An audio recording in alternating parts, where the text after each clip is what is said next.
দেশ ছেড়ে ভারতে যাওয়ার পর বিভিন্ন দেশে রাজনৈতিক আশ্রয়ের আবেদন করেও মেলেনি ঠাঁই। ভারতীয় গণমাধ্যমের সূত্র মতে দিল্লির উপকণ্ঠে একটি আধা সামরিক বাহিনীর অতিথি নিবাস বা সেফ হাউসে দুই বোনকে একসঙ্গে রাখা হয়েছে। তবে দিল্লিতে সরকারের শীর্ষ পর্যায়ের একাধিক কর্মকর্তা জানান, শেখ হাসিনার যে ডিপ্লোম্যাটিক বা অফিসিয়াল পাসপোর্ট ছিল তা এখনো বৈধ এবং সেই পাসপোর্টের সুবাদে তিনি অন্তত ১.৫ মাস কোনো ভিসা ছাড়াই অনায়াসে ভারতে অবস্থান করতে পারেন। শেখ হাসিনা ভারতে গেছেন ১৫ দিন। ভারতের আইন অনুযায়ী আরও ৩০ দিন দেশটিতে থাকতে পারবেন তিনি, যদি না এর মধ্যে সেই পাসপোর্ট রিভোকড বা প্রত্যাহৃত হয়। তাই বর্তমান অবস্থান সম্পূর্ণ আইনসম্মত। ভারতের এক্ষেত্রে আলাদা করে কোনো ব্যবস্থা নেওয়ার প্রয়োজন নেই।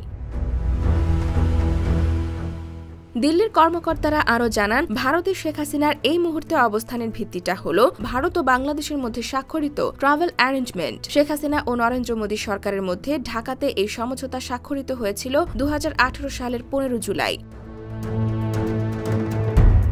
প্রাথমিকভাবে ৫ বছর মেয়াদী এই সমঝোতাটি এবছর পুনরায় নবায়ন করা হয়েছে। ওই সমঝোতা পত্রে পরিষ্কার উল্লেখ করা আছে, উভয় দেশের ডিপ্লোম্যাটিক ও অফিসিয়াল পাসপোর্টধারীদের ৪৫ দিনের মেয়াদে ভিসা ছাড়াই বসবাসের জন্য থাকতে দিতে দুই দেশ পারস্পরিকভাবে রাজি হয়েছে। অর্থাৎ দুই দেশের ওই বিশেষ ধরনের পাসপোর্টধারীরা এই সুবিধা পাবেন।